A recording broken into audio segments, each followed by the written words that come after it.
জাতীয় সংসদের হুইপ ইকবালুর রহিম এমপি বলেছেন, বঙ্গবন্ধুর কন্যা যে কোনো দুর্যোগে অসহায় মানুষের পাশে আছেন ও থাকবেন।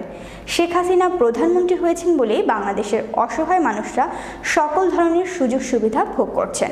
মঙ্গলবার দিনাজপুর সদর উপজেলা পরিষদ মিলনায়তন, সদর উপজেলা প্রশাসন ও উপজেলা সমাজসেবা কার্যালয়ের আয়োজনে বিভিন্ন রোগীদের মাঝে সমাজসেবা অধিদপ্তরের আওতায় এককালীন আর্থিক সহায়তার চেক ও ক্ষুদ্র নিগোষ্ঠীভুক্ত শিক্ষার্থীদের মাঝে শিক্ষা উপকরণ বিতরণ অনুষ্ঠানে প্রধান অতিথির বক্তব্যে এসব কথা বলেন তিনি।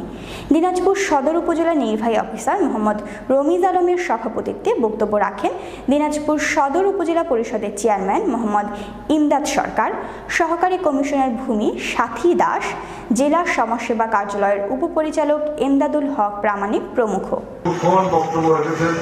আমি মনে করেছিলাম যে আমার নেতারা হয়তো বলবে যে আজকে আমি বক্তব্য দিব না, কারণ অনেক রোগীরা বিভিন্ন দূর দূরান্ত থেকে এসেছে। তো রোগী না হলে রোগীর কষ্ট আসলে বোঝা যায় না।